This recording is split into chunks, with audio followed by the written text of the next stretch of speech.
to the devilshourpodcast, where we welcome the little devils in our heads and explore the depths of our minds at the break of dawn. I am your host, Mau. Hi everyone! Welcome back sa ating podcast. It is finally December and matatapos na tong 2020. Onting weeks na lang and onting araw na lang matatapos na tong 2020. And of course, nandito na naman kaming devilshourpodcast para sa isa na namang episode bago matapos itong taon na to. Pero bago tayo pumunta doon sa topic natin for today's episode, of course, we just want to catch up with you guys. And gusto namin tanungin kung kamusta na kayo.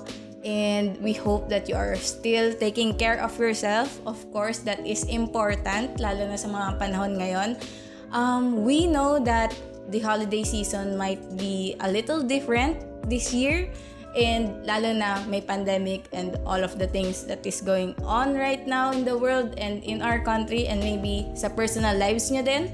Pero we are genuinely hoping that you are okay and that you are taking care of yourself. Pero, ayun, it is December and of course, ano bang kasabay ng December? It is the Christmas season, the season to be jolly, fa-la-la-la-la, la-la-la-la.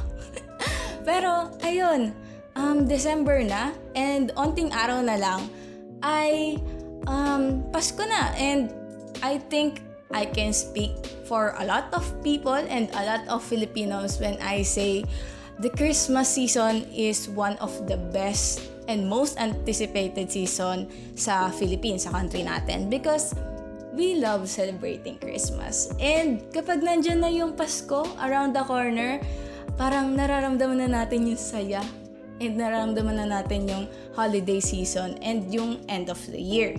Pero this Christmas, syempre, it's a little bit different than the past years because we are staying home and hindi tayo makakabili or makapag-shop ng mga regalo physically sa mga stores like Divisoria Mall or like sa 168 or like sa mga malls. Pero ayun, hopefully we can still give gifts to our friends and to our families nang hindi nakakompromise yung safety and health natin. In this episode, we will talk about Christmas in the Philippines. Bakit nga ba naging interesting itong topic na to para sa amin? Because I think, sabi ko nga kanina, I think a lot of Filipinos really enjoy Christmas season and alam naman natin based on our experiences na talagang bongga yung pagse-celebrate ng Pasko dito sa bansa natin. And siguro hindi pa man December or siguro mga October pa lang makikita na natin na meron ng mga naglalagay ng mga Christmas decors nila or meron na nagsisimula magpatugtog ng mga Christmas tunes dyan. Pero I think it is part of our culture to celebrate Christmas for as long as we can. But with that being said, in today's episode, gusto lang namin malaman kung ano nga ba tong Pasko na to para sa ating mga Pilipino and bakit nga ba gustong-gusto natin tong holiday na to given that it is engraved in our history and in our culture. So, bakit nga ba importante ito para sa atin and paano nga ba nagsiselebrate yung mga Pilipino ng Pasko? So, of course, in this episode, again, meron tayong maliit na segment lang na meron tayong mga kaibigan dito na mag-share ng mga experiences nila sa Pasko and sasabihin din nila sa atin kung ano nga ba yung nararamdaman nila pag Pasko and kung bakit nga ba importante itong Pasko na to para sa kanila. So, Episode 8, Pasko sa Pinas, the months-long holiday. For the first part ng ating episode, gusto talaga naming malaman at pag-usapan kung ano nga ba yung history ng Pasko sa Pilipinas and kung bakit nga ba tayo nagkaroon ng Pasko in the first place. Ayon dito sa isang reference natin, sabi niya, the Christmas Philippines history is marked by legends, customs, symbols, and merrymaking. Christianity was introduced in the Philippines during the 1500s by Spanish colonizers. And alam naman natin yon, napag-aralan natin yon simula ata elementary hanggang ngayon sa college. I mean, pinag-uusapan pa din natin siya and it is engraved in our educational system. And of course, we should know that na na-colonize tayo ng Spain and in return, talagang sobrang naapektuhan ang ating culture and ang pag-shape ng bansa Pilipinas. Sabi pa niya dito, the Christmas season in this tropical island is ushered in from December 16 with a mass known as Misa de Gallo. Yun yung simbang gabi, I think. And sa tingin ko, alam naman nating lahat.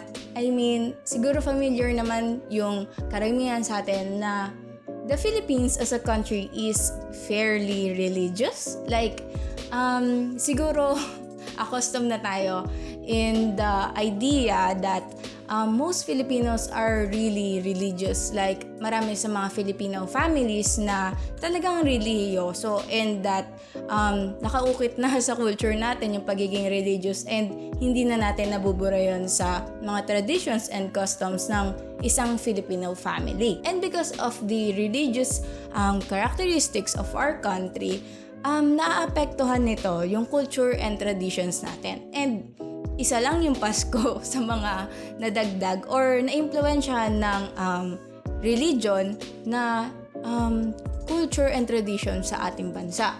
And alam naman natin na yung Pasko, it is the birth of Jesus Christ. So, yung Pasko, in its sense, ay merong religious background. Hindi lang siya kagaya ng mga ibang holidays na parang hindi konektado sa ating religion or sa religion na Catholicism. So, in return, marami tayong mga Christmas traditions na ginagawa natin solely because of our religion kapag Catholic tayo, ganyan. Like, kung nga rin, magsisimbang gabi or magsisimba pag Christmas Eve or magsiset up ng Belen for other families and that magpapasalamat tayo sa birth ni Jesus Christ, ganyan. Pero for other people and for other families, ginagawa nila yung Pasko just to celebrate the holiday season and hindi necessarily yung birth ni Jesus Christ. That is for other families na hindi ganong religious pero gusto pa din nilang i-celebrate yung holiday.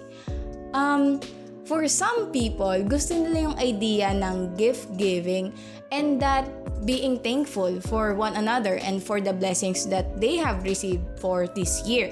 Pero ano nga ba para sa akin yung Pasko and what is my overall opinion about Christmas and celebrating the holiday? Siguro ako, I think I am quite of a fan or someone who enjoys Christmas overall.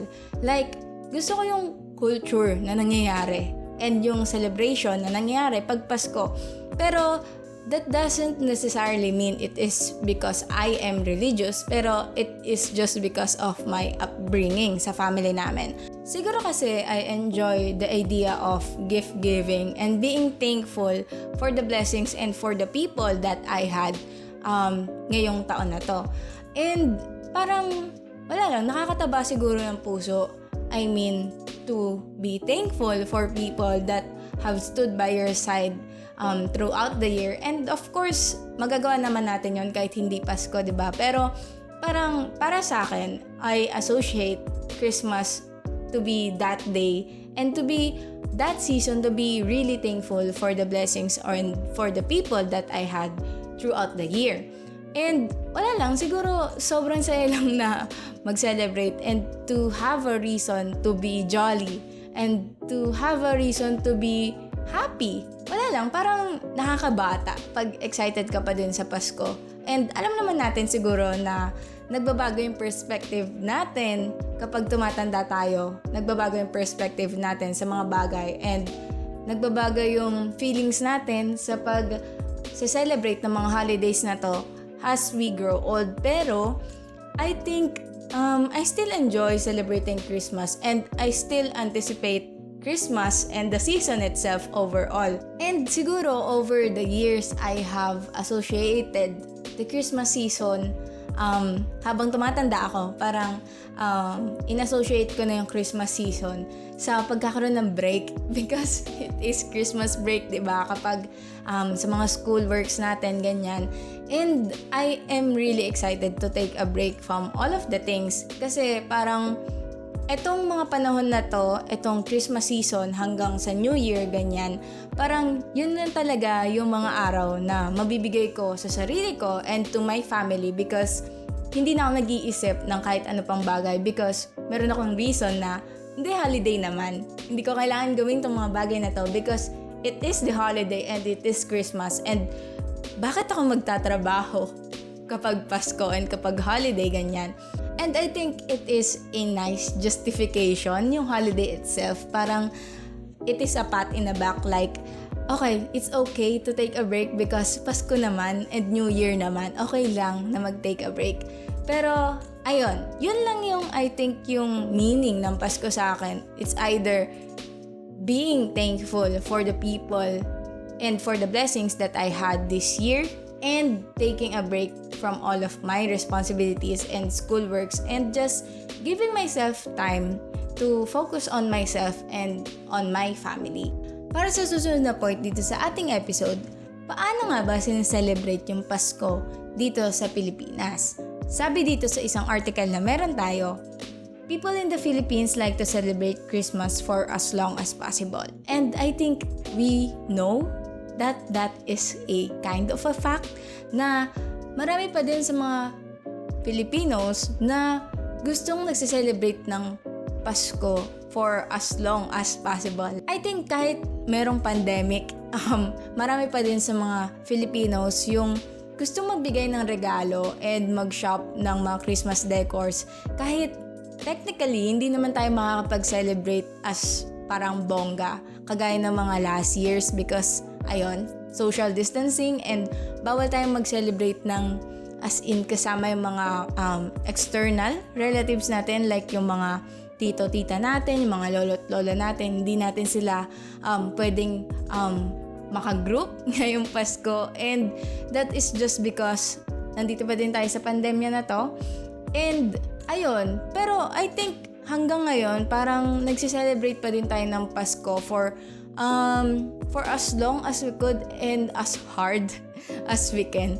I think most Filipino families give importance to Christmas kasi wala parang ansaya lang nung holiday na yon. And of course, sino ba namang ayaw sumaya for a season, 'di ba? Like I think half of December hanggang January ay talagang pabonggahan yung pagse-celebrate natin ng Pasko sa ating mga pamilya, ganyan. Pero alam mo yun, parang sinasabi nga nila, 'di ba, parang kahit wala talaga, parang nagkakaroon kapag Pasko because nagbibigay tayo ng effort and minsan umuutang pa yung mga parents natin, ganyan, para lang meron tayong maihanda and para masabi na naghanda tayo or nag-celebrate tayo ng Pasko. Sabi pa dito sa article na to, most Filipinos are Christians with about 80% of people being Catholics. It's the only Asian country with so many Christians and that is because nakolonize tayo ng Spain. Ayan, for 300 years. And ayan, continuing, because of this, Christmas is the most important holiday in the Philippines. December is usually one of the cooler months of the year in the Philippines. The Philippines only has 2 real seasons, wet, June to October, and dry, April to May. December is one of the months in between the wet and dry season. And ngayong year na to, I think medyo hindi naramdam yung cool season, pero I think medyo mas malamig pa din naman siya compared sa mga ibang months. So, thankful for that because sobrang init dito sa Pilipinas, 'di ba? Pero siguro nung mga past years, lalo na nung bata pa tayo, 'di ba? Ganyan. Siguro doon mo talaga mararamdaman yung parang malamig na simoy ng hangin because wala talagang ramdam yung season ng December nun. Lalo na pagpapasok na yung December, like November, ganyan, medyo malamig na. And wala na, nakakamiss yung mga ganun season, like yung malamig na hangin and the breeze, parang ganyan, parang ipaparamdam niya talaga sa'yo na malapit na yung Pasko. Pero ngayon parang hindi na nararamdaman yung ganun. I mean, hindi na gaano nararamdaman gaya ng dati because wala climate change, ganyan. Pero I think I agree na Christmas is one of the most important holidays sa Philippines because sabi nga nila, 'di ba?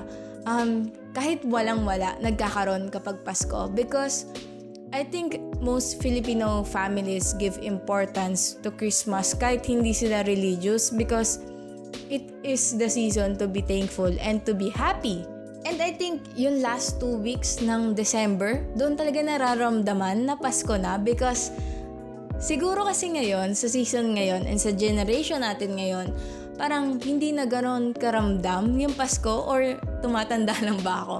Pero ewan ko, parang hindi na gano'n karamdam and hindi na gano'n ka-exciting yung Pasko. Although I am still excited for Christmas, lalo na this year, because I am kind of thankful for a lot of things this year. And I'm grateful that I am ending the year happy. Yan. Pero ayun, parang this year and siguro habang tumatanda, nag-iiba yung perspective natin sa Pasko. I mean, nagbabago talaga yung feeling natin kapag Pasko na. Hindi kagaya ng mga bata pa tayo na sobrang excited natin sa Pasko because nakakuha pa tayo ng aguinaldo, and nakakuha pa tayo ng gifts, ganyan, and nakapag-caroling pa tayo. Pero ngayon matatanda na tayo, parang tayo na yung nagbibigay ng gifts, tayo na yung nagbibigay ng aguinaldo, and tayo na yung nagbibigay ng sa mga batang nagka-caroling, diba, ganyan. Iba kasi yung excitement ng bata ka pa, knowing na merong regalo yung parents mo para sa'yo, and that on Christmas Day, you will open the gift. And pagka-open mo ng gift na yon, alam mo na pinag-isipan ng parents mo yung regalo na yon and that you have been waiting for that gift the whole year. Ganyan. And wala lang, siguro habang tumatanda tayo, nag-iiba talaga yung experience natin sa Pasko. And wala lang, parang nakakalungkot na ganun yung nangyayari because ganito ba talaga pag tumatanda? Parang hindi na natin na-enjoy yung mga little things na sobrang na-enjoy natin ng mga bata pa tayo. Pero, anyway, moving on dito sa ating episode, sabi pa dito, bakit sobrang ma-effort ang Filipinos kapag Pasko?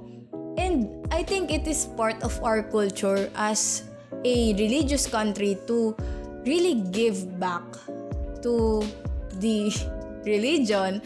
And kasi parang bukod sa religious tayong country, I think we really give importance to our families. And itong season na to, it is just the season to really bond with our families and to give importance to them. Ganyan. Sabi dito sa isang reference na meron tayo, Christmas is beloved in the Philippines because it is first and foremost regarded as a festival. Sapitula said, this means that culturally, there is already the expectation of a celebration that sets it apart from other days or seasons in the year. And siguro, yun talaga yung kaibahan natin sa ibang countries because, di ba, sa atin, importante talaga sa atin yung Pasko. Pero hindi importante sa atin yung mga ibang celebrations like Halloween, ganyan. Pero para sa ibang countries like America, siguro ganyan, importante sa kanila yung Halloween and they really celebrate it with parang Halloween parties and all of that. Pero sa atin, binubuhos natin yung effort natin sa Pasko, and I think that really sets us apart. Sabi pa nila dito sa article na to, while our culture celebrates camaraderie and cheerfulness, Christmas is in itself a fanfare of desires. The joy of the family is intertwined with the joys of travel, expensive gifts, bountiful feasts, sales, and all of that. And I think I agree doon because sa mga season ng Pasko and ng holidays, doon talaga yung marami akong kakilala na umuwi sila ng provinces and nagse-celebrate sila doon. And because of that, nagkakaroon sila ng mini vacation over the Christmas break and the New Year break, ganyan. And bukod pa doon, masaya talaga, I think, one of the best things sa Christmas season para sa akin is yung pagbibigay ng regalo sa mga taong importante sa atin and sa mga taong thankful tayo for this year. And in return, syempre, masaya din makatanggap ng regalo kahit gaano ka pa katanda and kahit gaano pa kabigat yung regalo na yan. Like, for example, ako, I really appreciate letters from my friends sa ibang country or like sa mga friends ko na hindi ko na nakikita madalas or that malayo sila sa akin. Ganyan. Parang I really appreciate knowing that they are okay and that they are wishing me a happy Christmas. Ganyan.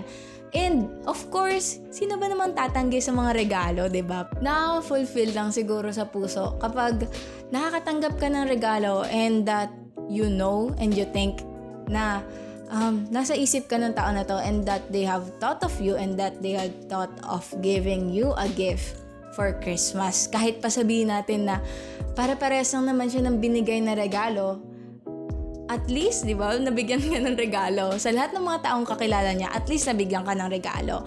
And that is something to be thankful for. And I think kahit medyo matanda na ako, I mean, I am still just 19. I am entering my 20s next year. Pero I still really enjoy and appreciate receiving gifts. Kahit pa mga medyas lang yan, ganyan. Or kahit mga ballpen lang yan, ganyan.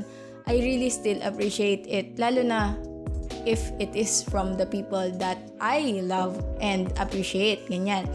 And bukod doon, I really appreciate receiving messages kapag Pasko. And kahit hindi handwritten letters, kahit parang sinendan lang ako ng PM, ganyan, kapag Pasko, parang I still really appreciate it. Because, wala lang, sa isip ko parang, wow, this person took their time in giving me a message personally, ganyan. And siguro, wala lang, parang kasama yun ng mga interest ko sa buhay, na kahit matanda na ako, I mean, kahit quote-unquote, tumatanda na ako, I still appreciate those little things. And siguro, para sa akin, parang, if you don't appreciate those little things, di ba, parang, paano ka masasatisfy na mga great things in life? Siguro, in time, I have learned that kahit hindi extravagant yung gifts, parang basta't binigyan ng thought or basta't naalala ka ng tao na yon, parang that is really fulfilling for me. Ganon. Pero, going back dito sa ating research, SWS reported 77% of Filipinos expect a happy Christmas this year, while a much lower 5% expect it to be sad. For Coronel, this illustrates how Christmas is telling of the Filipino nature to always look for good things. And, sige, I mean, I agree on that. Parang, I think most Filipinos are really optimistic and that we are, yung culture natin, parang gusto natin nagse-celebrate. Like, marami tayong mga fiesta and yung mga birthday sa atin, it is really celebrated, ganyan. And I think yung Pasko, it is the number one holiday to be festive. Sabi pa nila dito, many Filipinos are always looking for good things. Christmas is one of the seasons that allow us to see the good things. We're happy when things end right. Christmas is a good way of ending things right, even if it is ephemeral. And, okay, parang, I kind of agree on that because merong characteristic yung mga Filipinos to be resilient. And I think yung Christmas as a year-ender holiday para sa ating mga Filipino, it is really a good thing for us because lalo na ngayong taon na to na ang daming nangyari ngayong taon and that meron tayong pandemic and then meron tayong government na incompetent and then meron pa tayong pumutok yung Taal Volcano and then meron pa tayong mga typhoons. And I think yung mga holidays gaya ng Pasko ay isa sa mga way to distract us and to kind of put us in a lighter mood, ganyan. Lalo na it is the end of the year and we are looking for something na parang magpapasaya sa atin and that we will say na ay kahit papano parang masaya akong i-end itong taon na to kahit ang dami kong pinagdaanan this year. Siguro binibigyan natin yung Pasko ng trabaho to make things kind of right and to make things kind of happy even if we really went through a lot this year, ganyan.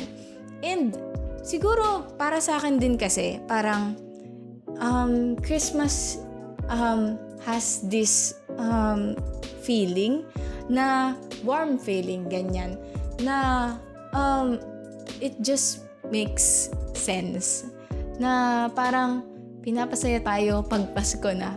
Parang kahit hindi naman talaga ganun kagandahan yung mga nangyayari sa paligid natin. Parang it serves as a distraction para sa atin because it is the holidays and Pasko. Parang ganun. And I think isa ako dun sa mga tao na I really anticipate Christmas to be that small gift kapag end of the year, and that I really anticipate good things, gaya ng sabi dito sa article na to, kapag Christmas season, because it is nice to know that something good is coming up after all of the things that has happened, lalo na sa taon na to.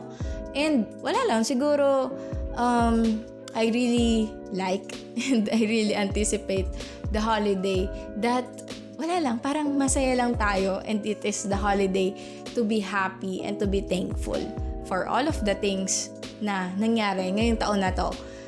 All of the good things that has happened this year. Syempre, hindi tayo thankful dun sa mga unfortunate things na nangyari ngayong taon na to. And we are never thankful for the bad things that has happened this year. Anyway, ayun. Moving on sa next part ng ating episode, which is the small segment na meron tayo dito.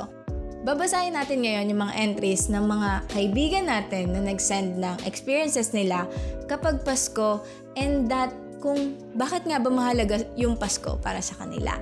So, ang unang kaibigan natin na mag-share ay si Teresa. Sabi niya, usually nagsiselebrate kami ng Pasko sa bahay at may konting handa at kantahan.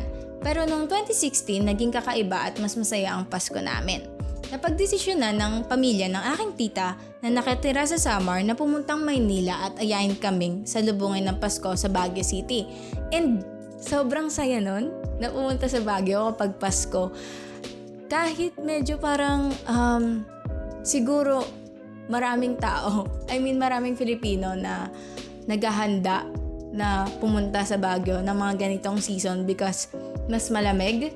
And wala, mas mararamdaman mo talaga yung lamig kapag mga ganitong months ka nagpunta ng Baguio, and mas masaya yung experience kapag mas malamig. Lalo na para sa aming mga taga-lungsod or mga taga-Maynila na hindi talaga na-experience yung ganong weather. Pero moving on, ayan. Sobra akong excited dahil makakapagbakasyon kami at unang beses kong makakasama ang mga pinsan ko na anak ni tita dahil nga malayo sila. Halos lahat ng tourist spot na puntahan namin at mas na-appreciate ko ang ganda ng Baguio kaysa noong unang punta namin doon na halos grade 6 lang ako. At syempre, hindi mawawala ang sariwa at malamig na simoy ng hangin, samahan mo pa ng masasarap na mga pagkain habang kasama mo ang buong pamilya. Sa dami ng memories, tawanan, lakwatsahan at kainan sa pagsalubong namin ng Pasko, kaya't nasabi kong ito ang isa sa masasayang pagdiriwang namin ng Pasko. And I think sobrang saya lang nung experience na yon siguro. Lalo na pag ganong mga season sa Baguio na maybe makakita ka pa and makaka-experience ka ng fog, which is a surreal experience para sa aming mga taga-Maynila and mga taga-lungsod na hindi talaga na-experience yon. And siguro makaka-relate ako sa ating friend dito na nag-share na nung sinabi niya na sobrang saya lang kapag kasama mo yung family mo and nag-enjoy kayo sa place na hindi pa kayo nakakapunta before and nagse-celebrate kayo ng Pasko as a family. And wala lang, parang sobrang Filipino tradition na yon na mag-celebrate ng Pasko with your family. And siguro ang saya lang nun na nandun sila sa Baguio and that puro lakwatsahan lang ang kwentuhan yung na-experience nila doon, and it is really memorable, diba? Pero of course, para sa mga kaibigan natin dyan na mag-celebrate ng Pasko mag-isa or that you will celebrate yung Pasko without your family, it is okay too. If you want to, nandito kami para i-celebrate yung Pasko sa inyo, pero online, di ba? Virtually. Malay mo, meron sa inyo na gustong makipag-chat sa amin on Christmas Eve, ganyan. And we will be happy to talk with you guys sa mga Christmas season and sa holiday season if you want to. I think it is okay to not celebrate Christmas with your family, lalo na if you are given this circumstance to not be with them or you choose to not be with them. I think it is acceptable to be celebrating Christmas without your family or alone, ganyan, di ba? Because meron tayong mga circumstance sa buhay natin na hindi talaga nag-a-align sa mga culture na meron tayo dito sa bansa. And I think it is okay if you don't want to celebrate Christmas with your family, lalo na kung meron kayong personal reasons not to. I think it is okay to celebrate Christmas in your own way, kahit pa iba to sa mga culturally acceptable na way ng pagse-celebrate ng Christmas. I think it is important that you prioritize yourself, lalo na if meron kayong mga personal reasons to not celebrate Christmas with other people, ganyan. It is completely okay to celebrate Christmas in your own or without your family or with your friends even, ganyan. Kung ano yung magpapasaya sa inyo, guys, you can do that as long as wala kayong natatapakan na tao and wala kayong nasasaktan and okay kayo personally. Ayan. With that being said, going back dito sa ating friend na nag-share, sabi niya pa, importante ang Pasko sa Pinas at sa mga Pilipino dahil higit pa sa pagdiriwang ng kapanganakan ni Jesus Christ, ito ay nagiging panahon na pagbibigayan sa kapwa, pagmamahalan sa isa't isa at pagbibigay oras sa mga mahal natin sa buhay. Anumang unos ang dumating sa atin ay nagpapaalala ang bagong simula at pag-asa sa bagong bukas. Grabe, sobrang lalim naman na itong kaibigan natin nag-share. Pero kahit pa ganun, di ba? Parang, I think I can agree on that because yung Christmas, hindi lang siya to be religious overall. And for some people, hindi talaga siya about religion or about Jesus Christ. Pero it is the season about being thankful for others and spending time with your family or spending time for yourself. And kung ano man yung reason nyo to celebrate Christmas, I think it is really acceptable. And as long as wala kayong natatapakang tao, you can celebrate Christmas in your own way. Basta kung ano nagpapasaya sa inyo, guys. Kung basta masaya kayo. Ganyan. You can celebrate Christmas in your own way with your own reason. Pero, moving on dito sa pangalawa nating kaibigan na mag-share. Sabi niya, actually, marami akong memorable experiences every Christmas day. Isa doon yung first time kong magpasko na wala ang family ko. But thankfully, God made me experience a Christmas with a family through people around me. Christmas years na kahit wala akong buong pamilya na kasama, mayroong mga tao na nagpaparamdam sa akin na parte ako ng pamilya nila. Oh, that's really sweet. Ayan, sabi niya pa dito, I truly found a family in my churchmates, friends, and classmates. Sinasamahan nila ako mag-celebrate at minsan ini-invite nila ako sa bahay nila. For me, that's really memorable. And ayun, gaya ng sabi natin kanina, di ba? Parang there are these circumstances na hindi talaga natin kayang mag-celebrate traditionally or like gaya ng mga sinasabi ng mga tao na dapat nating dapat nating pagse-celebrate. Like, kailangan pag Pasko kasama mo yung pamilya mo, kailangan bigyan mo sila ng time and all of that, ganyan. Pero kasi minsan, di ba, meron tayong mga circumstances na hindi natin to kayang gawin and that we choose not to do these things and that is completely okay. Gaya ng kaibigan natin na nag-share na to na si Marimar, there are really circumstances na hindi tayo makakapag-celebrate in the way that we want to. But there are still other people that are here for us to celebrate with us and to not make us feel that we are alone kapag mga holiday season, ganyan. And continuing, sabi niya pa dito, para sa akin mahalaga ang Pasko sa Pilipinas dahil parte na talaga ito ng bawat taon natin. sa maraming pagkakataon, ito ang nagpapaalala sa atin na there is still hope despite that many unexpected things happening around us. Dahil isa lang naman ang rason kung bakit natin ito pinagdiriwang, sabi niya. God gave us a very beautiful gift and that is the salvation of Jesus. At para sa akin, this is something to be celebrated and should be enjoyed every Christmas day. We should thank the Lord for giving us a special day to be remembered kasama ang mga mahal natin sa buhay. And I think etong dalawa nating kaibigan na nag-share are kind of religious because isa sa mga reasons nila is yung the birth of Jesus Christ, ganyan. Pero for some people, 'di ba? Hindi nila necessarily binibigyan ng or hindi on their top list or in their top reasons to celebrate Christmas is yung religious aspect of it. But yung feeling na pagiging thankful for the blessings and yung culture ng pagse-celebrate with your family and that yung gift giving and all of that is nagiging reason para sa kanila na mag-celebrate ng Christmas and not necessarily the religious aspect of it or that yung birth ni Jesus Christ, ganyan. And I think some people might disagree na you can celebrate Christmas kahit hindi pa yung reason mo is yung religious reason or religious aspect of it. Pero I think para sa akin kasi parang it is still acceptable basta hindi mo nire-ridicule yung mga tao na nagse-celebrate ng Pasko for the religious reasons, ganyan. And di ba, parang kung masaya naman tayong lahat, bakit natin parang i-downgrade yung mga reasons natin to be thankful for and to celebrate Christmas. Ganyan.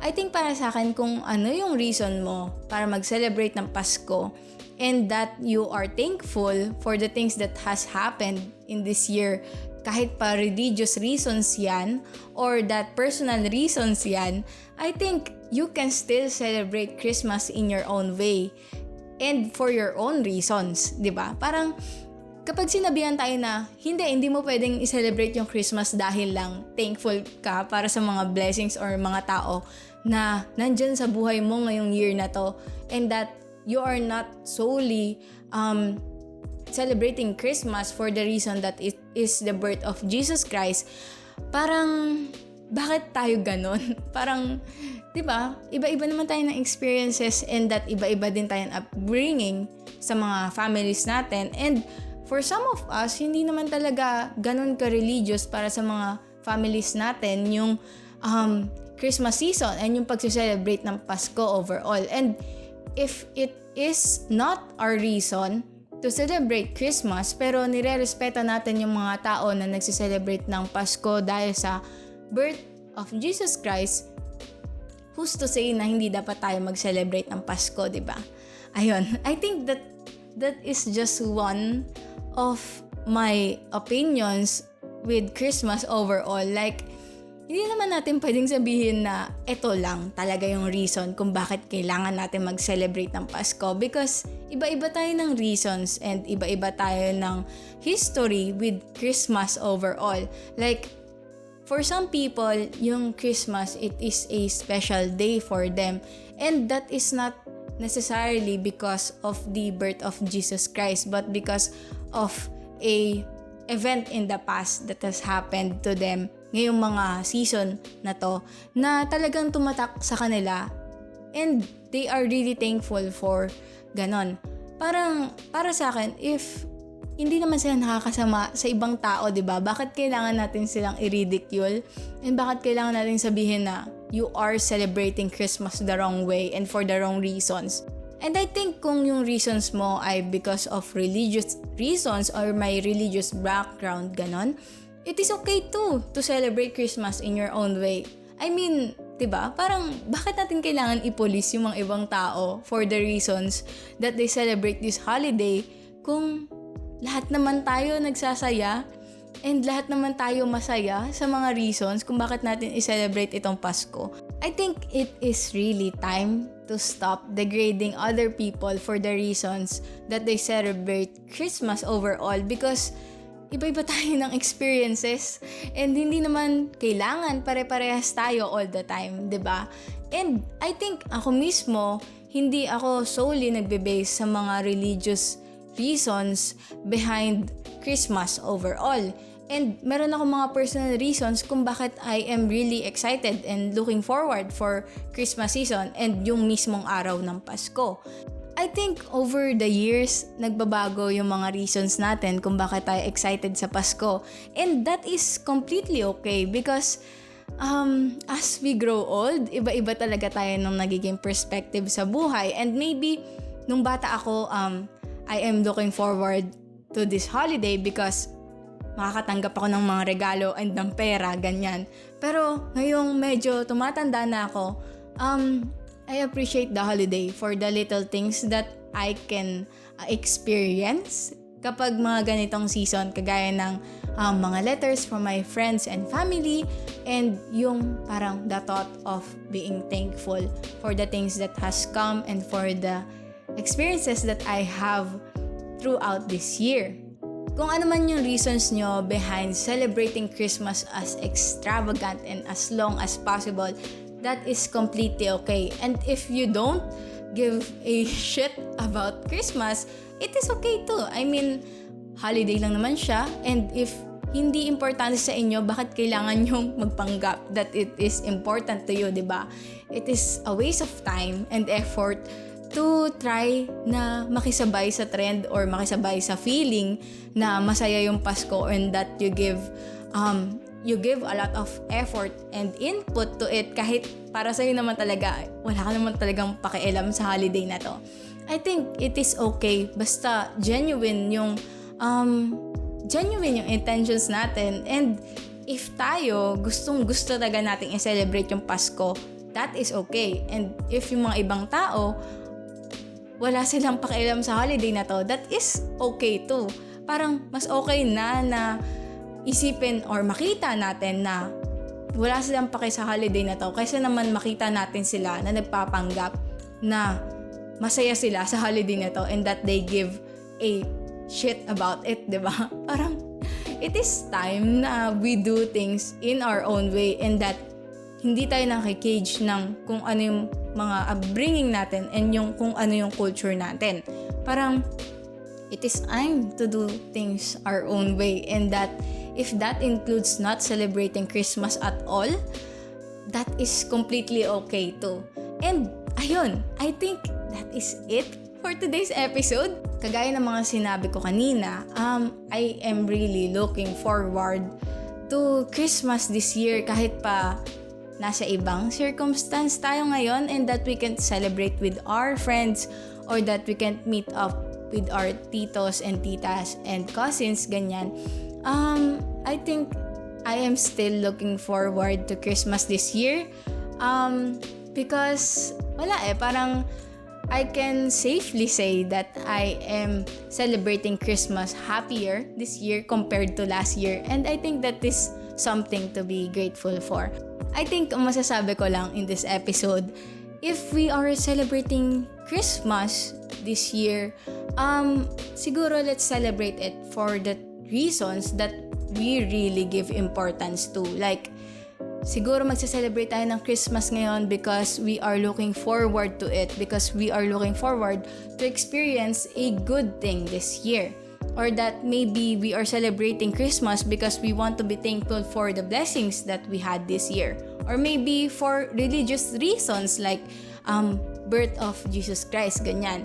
I think we should celebrate Christmas in our own ways and for our own reasons, and we should not be caged for the reasons and the things or the culture behind it, because diba, we should have outgrown that culture and matatanda na tayo. I think kaya na natin mag-celebrate and mag-decide in our own way kung bakit nga ba natin isa-celebrate yung Christmas and paano nga ba natin isa-celebrate yung Christmas. Gusto ba natin maghanda ng bongga, or gusto ba natin magbigay ng mga Christmas presents sa mga kaibigan natin or gusto lang ba natin mag-send ng PM sa kanila, ganyan. Or maybe we can sleep throughout the whole day, di ba? I mean, kung ganun tayo sasaya sa araw na to and sa holiday na to, bakit hindi? Who's to say na mali yan? Mali yan pag-celebrate mo na yan. If it is for yourself, then I think it is a good reason to celebrate Christmas. And I think that is it for today's episode.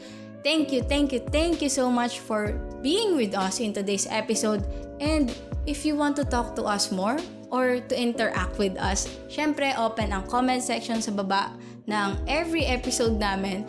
And of course, you can interact with us in our social media accounts sa Twitter at devilshourpod. If you enjoyed this episode, thank you so much.